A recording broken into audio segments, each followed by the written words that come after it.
Bien, muchas gracias a José y a Sergio por vuestras palabras, ¿vale? Gracias a Ledo del Pozo por la oportunidad que me brinda de exponer este trabajo, ¿vale? Y sin más dilación, pues voy a intentar ser breve y conciso y ir a lo importante, ir a grano, ¿no? Bien, el trabajo, si alguno lo habéis podido leer ya, ¿vale? Se centra sobre todo en el año y medio que va desde enero de 1930 a junio de 1931, es decir, la llegada de la Segunda República a Benavente, ¿vale? Como avance, lo vamos a ir viendo, deciros que va a ser un periodo muy convulso, ¿vale? En el consistorio local.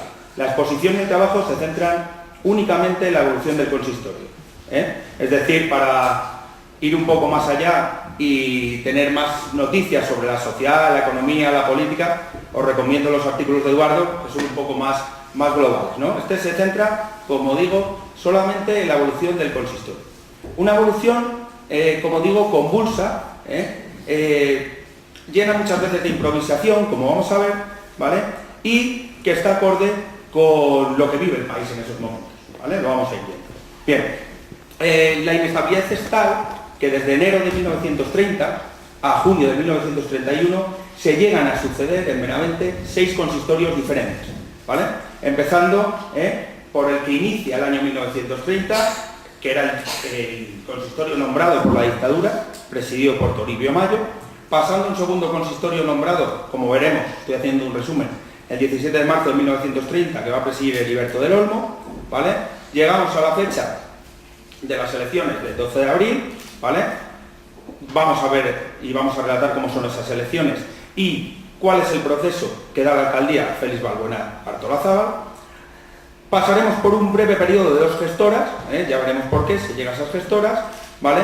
Para finalizar con la elección de Alfredo Rodríguez Enríquez, ¿vale? El 31 de mayo de 1931. Bien, como digo, vamos a intentar pasar por todo este periodo, ¿vale? Antes de nada, de empezar, periodo a periodo, me gustaría hablar brevemente de lo que han sido las fuentes utilizadas para la elaboración de la investigación y el trabajo. Bien, en primer lugar, toda la documentación recogida en el Archivo Municipal de Benavente, ¿vale? Sobre todo, las actas municipales que nos arrojan mucha luz sobre este periodo, la correspondencia, los bandos de los alcaldes, el registro de entrada y salida de correspondencia del ayuntamiento y el padrón de 1930, ¿vale? En cuanto a la información rescatada del Archivo Histórico Provincial, hay que decir que es muy poca, entre otras cosas porque se perdió casi todo lo concerniente a este periodo de la República, de la Segunda República. Es importante, sobre todo en el Archivo Histórico Provincial, encontrar el registro de asociaciones. En ese registro de asociaciones políticas también podemos encontrar los integrantes de los círculos, de los casinos, hay mucha información sobre ello y nos permite colocar un poco el quién es quién, es decir, quién era este señor, como dice José, los bisabuelos de mucha gente, y ubicarlos en un determinado partido político, ¿vale? Luego tenemos solo 2 cabeceras bastante completas de lo que era el periodo, que era el Heraldo de Zamora, con un marcado, sobre todo en Benavente, carácter republicano, de su corresponsal Vitaliano Barroso, ¿vale? Que era el que mandaba las noticias desde Benavente, y luego el diario católico de derechas, conocido por todos, que es el Correo de Zamora. También, para completar un poco lo que es esta investigación, se ha recurrido al Boletín Oficial de la Provincia de Zamora y a diversas leyes, sobre todo de carácter electoral, que nos permiten ir fijando cómo era la elección en esos años, que, como vamos a ver, difiere bastante de una elección municipal hoy en día. Bien, pues como digo, vamos ya al meollo de la cuestión, vamos a hacer una retrospectiva, vamos a intentar irnos todos a enero de 1930. ¿Qué ocurre en España en enero de 1930? Como todos han sabido, la dictadura de Miguel Primo de Rivera está llegando al final, ¿vale? Sabemos que esa es la caída del monarca también, fue su gran error, como lo calificó Ortega, el error, y caerá. ¿Qué teníamos en Benavente? Como hemos dicho, una corporación presidida por Toribio Mayo Barros. Toribio Mayo, que era líder de la Unión Patriótica en Benavente y había sido nombrado directamente por la dictadura. El final de esa dictadura, la caída de Primo de Rivera en el 28 de enero de 1930, nos lleva a una sustitución de Primo por Dámaso Berenguer, lo que se conoció vulgarmente como la dicta blanda. Es decir, el rey encarga a Dámaso Berenguer intentar volver al sistema de la Restauración, intentar volver al viejo sistema del turrismo y el bipartidismo que presidía la Constitución de 1876. Como sabemos, este intento va a ser un gran error, ¿vale? Pero en el ámbito local, ese intento de volver al viejo sistema de la Restauración va a traer un Real Decreto, que es el Real Decreto 528, que nos da la destitución de la corporación hasta ese momento que teníamos en Benavente, presidida por Toribio Mayo Barrios, y nos lleva a elegir una nueva corporación. Una nueva corporación que este Real Decreto 528 establece que sea una corporación un poco sui generis, un poco curiosa. Por un lado, va a dividir los 15 concejales que se tienen que elegir en dos grupos.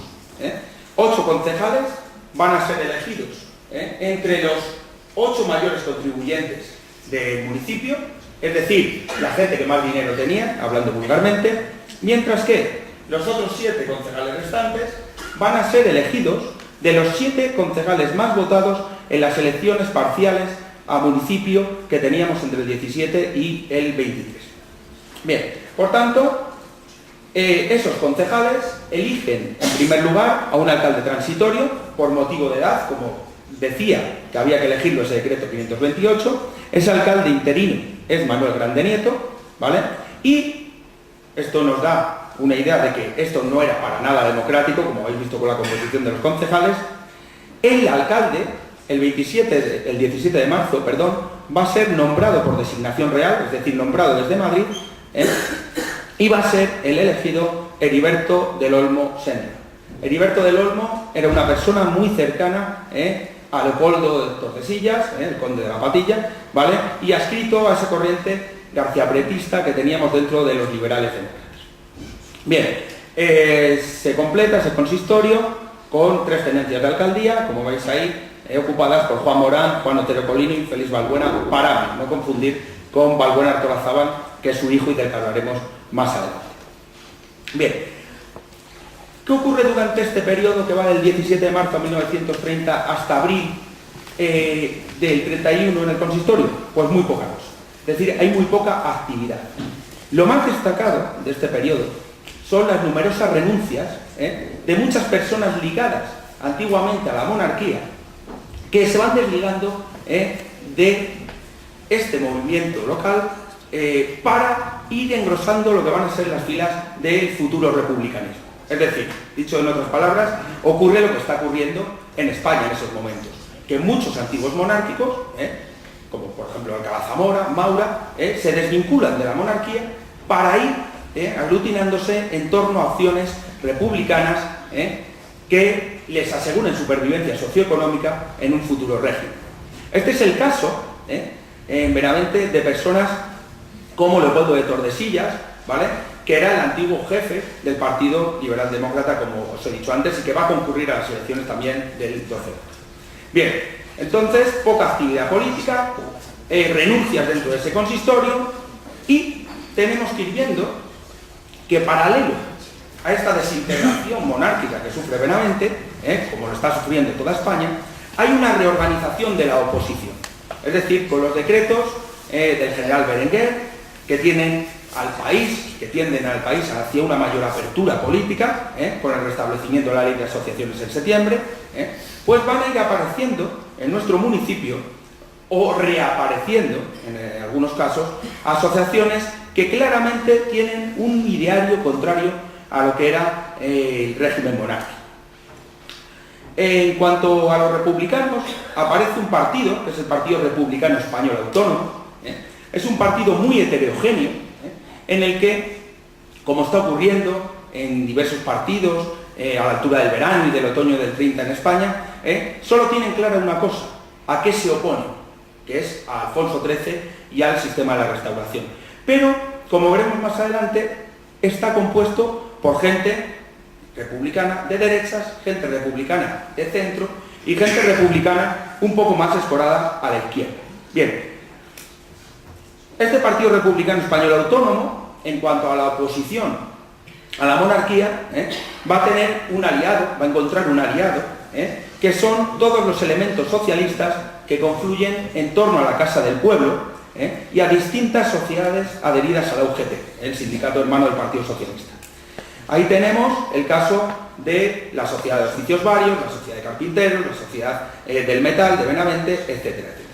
Y todo ello lo aglutina una persona muy importante, no solo para nuestro municipio, sino incluso para la historia de la República Dominicana, que algunos conoceréis, que es José Almoina Mateos, ¿vale? José Almoina Mateos va a ser destinado a Benavente como funcionario de correos y él es el que va a poner en marcha la reaparición de estos sindicatos y de estos conglomerados sociales que surgen en torno a la Casa del Pueblo, es decir, al Partido Socialista. Bien, todo eso hace que en Benavente estas dos fuerzas, el Partido Republicano Español Autónomo y el Partido Socialista, vayan formando, como está ocurriendo en la mayor parte de España, lo que conocemos como la conjunción republicano-socialista. Es decir, un conglomerado de fuerzas que tienen en común derrocar a la monarquía, pero que no tienen muy claro lo que va a pasar cuando ese derrocamiento de la monarquía llegue, ¿vale?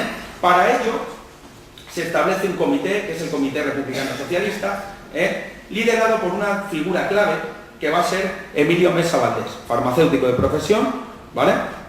Natural de Bermillo de Sayago, que va a ser una de las personas más importantes dentro de los primeros compases de la Segunda República en Benavente. Bien.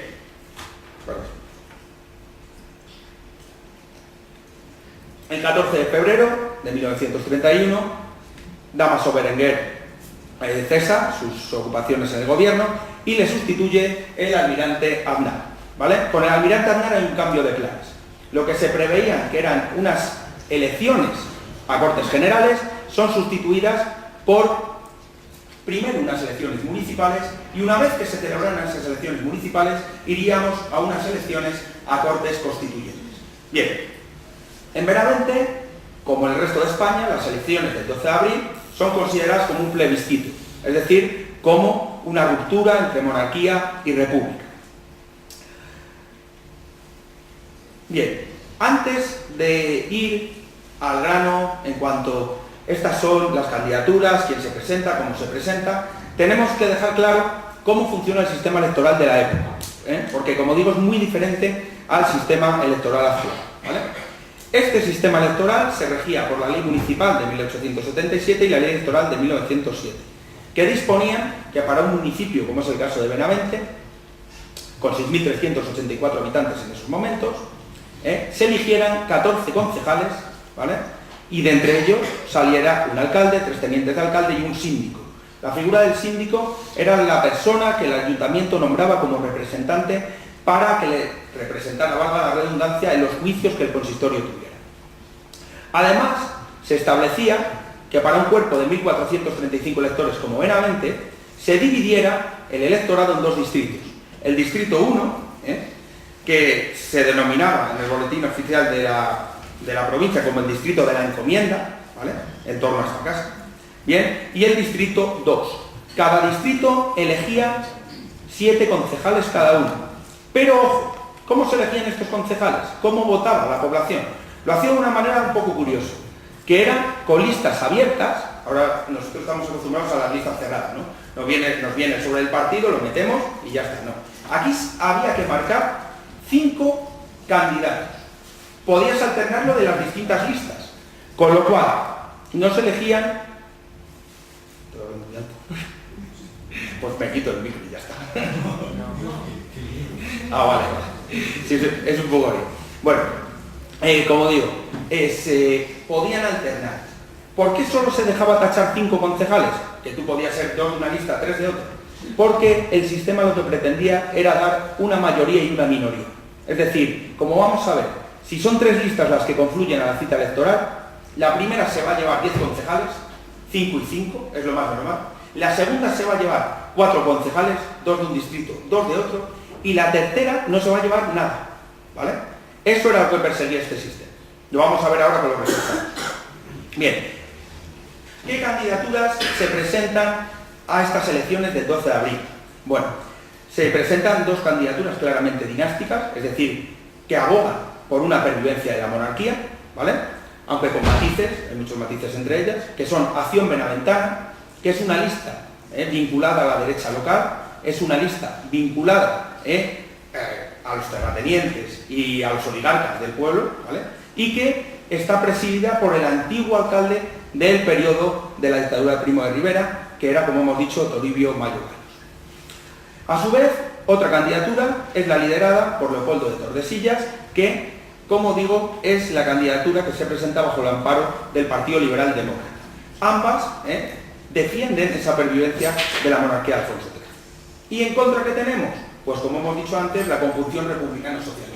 Es decir, la confluencia del Partido Republicano Español Autónomo, Benavente, y del Partido Socialista, los elementos vinculados a la Casa del Rey. Bien, como os decía antes, el resultado es el siguiente. La lista más votada claramente en los dos distritos es Acción Benaventana, que obtiene 10 concejales, 5 del distrito 1, 5 del distrito 2. Mientras que el Partido Liberal Demócrata obtiene los otros 4 concejales restantes, ¿vale? Ahí lo vemos en un... Bien, ¿cuál es el resultado? El resultado es una situación muy compleja, como ocurre en la mayoría de pueblos, de entidades menores que tenemos en España. El resultado a nivel general lo conocen todos ustedes, que es que las opciones republicanas ganan en las capitales de provincia, es decir, donde el voto es más libre, con lo cual eso les da una legitimidad para proclamar la República en muchas ciudades de España, en torno al 13 al 14 de abril, mientras que en ciudades pequeñas como en Benavente han ganado claramente los monárquicos. Si comparamos con el resto de la provincia, sabemos que estamos en una provincia todavía hoy, pues más en ese tiempo, muy agraria, con unas redes caciquiles muy presentes, es de entender que ganarán estas candidaturas, ¿vale? Solo en Zamora vence la conjunción republicano-socialista y en el resto de la provincia solo obtienen representación 2 concejales republicanos y 1 socialista, por lo cual es de entender que en Benavente también ocurriera lo mismo. ¿Qué nos lleva a este panorama? Nos lleva a una difícil cohabitación. Una difícil cohabitación porque, por un lado, tenemos en el Estado una república proclamada, por otro, tenemos en nuestro municipio unas listas claramente monárquicas. Por tanto, vamos a ver ahora 2 documentos que nos ilustran cómo se sale de esa cohabitación o de esa difícil situación. Bueno, cómo llega a la República Benavente lo contó en el vigecio anterior Eduardo, ¿no? Y lo contaba muy bien cómo la tradición oral nos habla de que hubo una manifestación, incluso una señorita se vistió con gorro frigio y parece que el líder de todo eso era el hermano de Francisco González, que era Miguel González, ¿no? Bien. Fijaros que siempre nos llevamos a la República como un periodo convulso, como un periodo de problemas, como un periodo de violencia. Bueno, pues esta carta es muy esclarecedora. En Benavente no hubo violencia, no hubo problemas. Fue todo tan civilizado, yo cuando encontré esta carta me llevé una sorpresa muy grande, fue todo tan civilizado que se pidió permiso al alcalde en esos momentos, a Heriberto del Olmo, se le pidió permiso para, como podéis ver ahí, tener una manifestación a la casa consistorial y colocar la bandera republicana en sus balcones, respondiendo del orden de aquella. Es decir, no solo no hubo violencia, sino que además se ocupaban de que no la fuera. ¿Vale? ¿Quién firma esta carta? La firman los elementos de la conjunción republicana-socialista. La firma Almoina Mateos, la firma Emilio de Mesa Valdés, que como hemos dicho era republicano y era presidente del Partido Republicano Español Autónomo, y Epifanio Rodríguez Rubio y Alfredo Rodríguez Enríquez, vinculados a ese movimiento de la Casa de Paz. Como digo, 2 documentos. Este también es muy esclarecedor. Hay que elegir un alcalde el día 17 en el ayuntamiento, un alcalde de unas listas monárquicas, pero el Comité Republicano Socialista ya alerta en la prensa y ya alerta de que, ojo con lo que se hace, porque él es el único que asume el control del municipio. Por tanto, tenemos ahí, como os decía antes, esa dicotomía entre, por un lado, lo que ocurre en el país es que hay una república proclamada y lo que está ocurriendo en el consistorio. Por tanto, es de entender que esos 3 días que van desde el martes 14 hasta el viernes 17, que se celebra el pleno, hay muchas presiones, ¿vale?, para que ocurra lo que va a ocurrir, que es que una persona de Acción Benaventana, de la derecha local, tiene que comerse, permitidme la expresión, el marrón de ser nombrado alcalde republicano. Esto es un poco complejo. ¿A quién se elige? Pues al único que había declarado cierta simpatía, tampoco mucha, cierta simpatía por la República. Estamos hablando de Félix Balbuena Artolazabal, médico oftalmólogo de profesión, vinculado a una familia importante del municipio, con una importante industria harinera, ¿vale? Y fijaros, tutelando desde abajo el que se suponía que iba a ser el alcalde, que era Toribio Mayo. Bien, pero todavía vamos a rizar un poco más el rizo, vamos a complicar un poco el puzzle. Bueno, este es un bando del alcalde donde dice: en estas horas vitalísimas me comprometeré al bien. Bueno, palabras neutras que no nos dejan ver cuál era la verdadera ideología. Como digo, vamos a rizar todavía más el rizo, porque en el boletín oficial de la provincia de Zamora, como ocurre en la mayoría de provincias de España, se publica el día 20 que hay 24 horas para protestar en toda la provincia las elecciones del 12 de abril. Es decir, el nuevo poder, el gobierno civil establecido, que es un gobierno civil claramente leal a la República, no quiere convivir con ayuntamientos claramente monárquicos. Con lo que se abre un proceso de protestas que pueden ser hasta anónimas, que valgan para tener una excusa para destituir a esos consistorios. Bien, no existen rastro de esas protestas, ¿vale?, ni en el archivo de la Diputación, ni en el archivo histórico provincial. Lo que sí no es descabellado pensar es que es la propia agrupación republicana socialista la que impugna esas elecciones. El propio alcalde daba ese bando con 24 horas, el propio Félix Balbuena, y lo vemos, y el resultado era que teníamos un ayuntamiento protestado, es decir, un ayuntamiento impugnado desde Zamora. Con lo cual, hay que ir a unas nuevas elecciones. Si no nos han valido las elecciones del 12 de abril, tenemos que ir a unas nuevas elecciones, que se celebrarán el 31 de mayo, es decir, un mes y medio después. ¿Quién va a liderar ese camino? ¿Quién va a liderar el consistorio durante ese mes y medio? 2 gestoras. 2 gestoras que también nos van a hablar de la inestabilidad que tiene el municipio. Hay una primera gestora nombrada el 27 de abril, que está presidida por Emilio Mesa Valdés, ¿vale?, que era farmacéutico, ya lo hemos dicho, presidente del Partido Republicano Español Autónomo, también presidente del Comité Republicano. Estaba integrada también por Emilio Muñoz Rojo, que asume la presidencia de la gestora por motivos de edad, al ser el mayor, era un alférez retirado, también vinculado al Partido Republicano Español Autónomo, y a un personaje que era Melquiades Calvo Hernández, ligado a la Asociación de Artes Blancas y Alimenticias. No se han encontrado en el padrón ni edad ni profesión de Melquiades Calvo, pero si era presidente de la Asociación de Artes Blancas, nos lleva a pensar que podría ser un empresario, bueno, un empresario de un trabajador ligado a esas artes alimenticias, ¿no? Bien, esta primera gestora, que va a estar en el cargo muy poquito tiempo, apenas 13 días, nace con una serie de desavenencias personales que se plasman en el primer pleno. Por un nombramiento de 2 vigilantes de consumos, los 2 integrantes del Partido Republicano Español Autónomo tienen una discusión acerca de la conveniencia o no de ese nombramiento.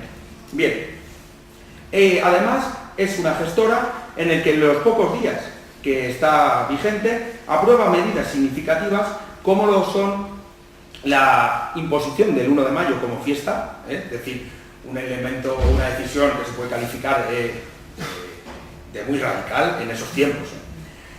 También estipular salarios mínimos para albañiles o braceros, ¿vale? Algo también muy radical en ese tiempo, y que, como digo, lo más significativo son las desavenencias entre estas 2 personas. No sabemos lo que pasa, no hay constancia. Lo único cierto es que el 10 de mayo se nombra una nueva segunda gestora. Y esta segunda gestora Uy, perdón. Esta segunda gestora es aún más radical, si se me permite la expresión, porque la nombran teniendo en cuenta dos personas ligadas al Partido Socialista o a la Casa del Pueblo, que son Alfredo Rodríguez Enrique, ¿vale?, maestro nacional privado, y Domingo Pedrero Rodríguez, hortelano de profesión. Además, entra Salvador Martínez Tocino, hay una renovación dentro de esos cargos del Partido Republicano Español Autónomo, que es confitero. Esto nos habla de un origen social más humilde y también de una cierta radicalización en esa segunda gestora, que se ve también en las medidas tomadas. Hay una medida que es muy esclarecedora, que es que se pide todavía más dinero para destinar al paro obrero. Eso nos habla de esta mayor radicalidad de los apenas 20 días que la segunda gestora va a estar en el cargo. Bien, hay que decir que también se evidencian en esta segunda gestora problemas entre el Partido Socialista y el Partido Republicano Español Autónomo. Por tanto, todo lo que estoy diciendo nos lleva a ver que esta relación no era nada idílica. Cada uno quería tirar para su lado. Bien, en este clima de inestabilidad hay que ir a una campaña electoral, que es la campaña electoral de las elecciones del 31 de mayo. Ese periodo que tenían que liderar las gestoras hasta ese día 31. Bien, ¿quién se va a presentar a estas elecciones? Pues teníamos, por así decirlo, 4 grupos de presión o 4 grupos de acción dentro del municipio. Los herederos de Acción Benaventana, es decir, esa gente que se había ligado a esa candidatura de derechas, a esa candidatura de terratenientes y oligarcas del pueblo, que deciden desintegrarse. La mayoría de ellos deciden no colaborar con el nuevo rey. Por tanto, una candidatura menos. Tenemos la candidatura formada en torno al alcalde de esos 7 días, que fue Félix Balbuena Artolazábal, ¿vale?, que forma una candidatura con el grupo Derecha Liberal Republicana, que era el partido de Alcalá Zamora y Maura, es decir, un partido de derechas, republicano, pero de derechas. Se decide presentar a la elección, ahí vemos su constitución el 10 de mayo también. El antiguo Partido Liberal Demócrata, que se había articulado en torno a Leopoldo Tordesillas, al conde de la Patilla, también, tras un mitin en el teatro, decide no presentarse a las elecciones. Y tenemos el problema de la conjunción republicana socialista. La prensa del momento nos habla de muchas tensiones para reeditar la coalición, por diversos temas, pero en concreto porque el Partido Socialista quería que repitieran los mismos 10 candidatos que no habían obtenido representación el 12 de abril, mientras que el Partido Republicano Español Autónomo quería que fueran otros 10 candidatos los que se presentaran para así conseguir un mejor resultado. Las elecciones del 31 de mayo, ahora sí, nos van a arrojar la victoria de la conjunción republicana socialista. Conjunción republicana socialista que vence claramente en el distrito 2, lo que yo os contaba antes de las mayorías y las minorías, 5 frente a 2, mientras que en el distrito 1 vemos cómo se intercambian, hay casi un empate entre las dos candidaturas, entre la conjunción republicana socialista y la derecha liberal republicana de Félix Balbuena. Bien, lo cierto es que la conjunción republicana socialista obtiene 9 concejales, ¿vale? 5 de ellos pertenecen al Partido Socialista, 4 a Partido Republicano Español Autónomo, mientras que la derecha liberal republicana obtiene 5 actas de concejales. Bien, nos vamos al pleno de constitución del Ayuntamiento el 5 de junio, que va a elegir como alcalde Alfredo Rodríguez Enrique, el que hemos hablado antes, maestro, muy querido en el pueblo, por lo que nos cuentan las crónicas, y de hecho eso le vale en el 36 para no ser incriminado, no ser ajusticiado. La primera tenencia de alcaldía, y vemos un reparto claro entre socialistas y republicanos, va para Salvador Martínez Tocino, el líder en esos momentos del Partido Republicano Español Autónomo. La segunda tenencia de alcaldía va para el Partido Socialista, Olegario de Castro, un propietario importante, pero que había tomado partido por el socialismo. Y la tercera tenencia de alcaldía va a Francisco Guillamón Pernia, que no tiene nada que ver conmigo, si lo piensan, no sé quién. Ahí tenemos la foto de Alfredo Rodríguez, el alcalde, el bando del día 6, donde nos da unas palabras que dicen: Benavente deje de ser la ciudad regida por las influencias políticas o personales, donde todos nos habíamos acostumbrado a hacer nuestra santa voluntad. Es un poco esclarecedor esta frase, perdón. Bien, como os decía, lo vamos a dejar aquí en junio del 31. Esta corporación con 9 concejales, sociorepublicanos o socialistas y republicanos, y 5 de la derecha liberal republicana, va a ser la que va a gobernar el consistorio hasta la deposición de octubre del 34, que es donde va a empezar Eduardo su conferencia, ¿vale? Pero me gustaría acabar dando unas pinceladas para el futuro en torno a lo que va a ser la reorganización de los partidos políticos en nuestra villa, ¿vale? Hay 2 grandes dudas para el futuro. A la altura de mayo del 31, junio del 31, y 2 grandes dudas.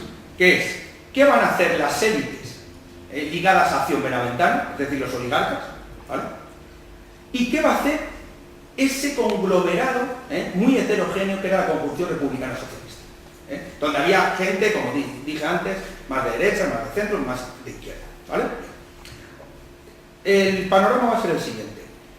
La CEDA, que sabéis que es una confluencia de partidos en torno a la figura de Gil Robles, ¿vale? En torno a Acción Popular, ¿vale? Va a ser la que aglutine a la mayoría de los antiguos candidatos de Acción Benaventana. Es decir, como sabemos, una candidatura de derechas, una candidatura ligada a las oligarquías del pueblo. Ojo, como no vuelve a haber elecciones municipales en toda la Segunda República, es un grupo de poder que no tiene representación en el ayuntamiento, pero tiene mucho poder en el municipio, lo cual dará lugar a una serie de problemas. En segundo lugar, se van a formar 2 partidos. El Partido Republicano Radical, que en el ámbito nacional estaba liderado por Alejandro Lerroux, ¿vale? Que va a aglutinar a elementos de la desaparecida derecha liberal republicana. El propio Félix Balbuena se alista, pues si me permitís la expresión, en el Partido Republicano Radical, y a los sectores más conservadores del Partido Republicano Español Autónomo, como era el caso de Unión Rojo, del que ya os he hablado antes, o como era el caso de Martínez Tocino. Ahí tenemos el acta de constitución del Archivo Histórico Provincial de ese Partido Republicano Radical. Se va a establecer un segundo partido que va a aglutinar a miembros del extinto Partido Liberal Demócrata, como eran los médicos Antonio Conde o Ramiro Cardeñosa, ¿vale? Más los sectores progresistas del Partido Republicano Español Autónomo, como era el caso de Emilio de Mesa Valdés, ¿vale? Que van a formar el Partido Republicano Socialista, tutelado desde Zamora por una de las personas más influyentes de este partido a nivel nacional, que era Ángel Galarza. Y por último, los que sí tienen una cierta continuidad son los elementos aglutinados en torno a la Casa del Pueblo, los elementos más socializantes, que van a tener una cohesión a lo largo del resto del periodo republicano. Bien, y para acabar ya, me gustaría acabar con unas breves conclusiones. Bien, ¿qué caracteriza este periodo en Benavente? Por todo lo que yo les he contado. Sobre todo la improvisación y la duda. Es decir, vemos cómo los partidos surgen, desaparecen y hay mucha improvisación. Dentro de las élites, que no saben si colaborar, no colaborar, y dentro también del sistema opositor, de los elementos de la oposición. Bien, en cuanto a la composición de las 2 elecciones, ahí vemos 2 cuadros con los datos recogidos en el padrón. Hay datos que no he podido encontrar. La corporación elegida el 12 de abril, recuerden, con el concejal de Acción Benaventana, el Partido Liberal Demócrata, y la corporación elegida en mayo del 31 con concejales de la Conjunción Republicana Socialista y Derecha Liberal. Bien, si hiciéramos un estudio por edades, no tenemos ninguna variación. La media nos da siempre en torno a 44 o 45 años. Sin embargo, si vemos un origen social, nos va a dar, como es obvio, un mayor nivel adquisitivo, una mayor influencia social en los concejales del primer consistorio elegido el 12 de abril, y unos elementos más humildes, menos nivel adquisitivo, en la segunda corporación, donde podemos ver hortelanos, donde podemos ver empleados por cuenta ajena, etc. Bien, una tercera conclusión que podemos extraer es la comparación con el resto de la provincia. Con el resto de la provincia vemos que, si lo comparamos con la capital, hay una gran diferencia, que es que aquí las élites perviven y logran adueñarse del poder local en ciertas instancias, mientras que en Zamora hay una mayor ruptura entre lo anterior y lo nuevo. Bien, y si lo comparamos con el resto de la provincia, bueno, pues va a ser Benavente en unas segundas elecciones de los pocos municipios que logren que ganen esa conjunción republicano-socialista. Bien, y como os decía antes, lo que más me ha llamado la atención sobre todo es la tranquilidad, la no radicalidad, la ausencia de conflictos, ¿vale? Hombre, problemas hay, pero comparados con otras partes de España, por ejemplo, aquí no hay noticia ni de la quema de conventos del 10 de mayo que sufre en Madrid o en otros sitios, ¿vale? Un cambio tranquilo. Bien, y ya concluyo, ya no os aburro más, ¿vale? Diciendo que a mi entender lo que ocurre en Benavente es lo que ocurre en toda España, ¿no? La República llega a Benavente por descarte, como había llegado a la mayoría de España. Por tanto, llega sin republicanos. Aquí incluso hay un escrito de Heriberto del Olmo, de noviembre del 31, donde le dice textualmente al gobernador civil, tranquilo, que son 4, le dice. Le preguntan por los republicanos y los socialistas y se dice, tranquilo, que son 4. ¿Vale? Por tanto, no hay republicanos, no hay gente que crea en la República, al igual que pasa en toda España. Esa es una de las causas por las cuales la República fracasa en España y también lo hace en Benavente. Bueno, espero no haber sido muy pesado.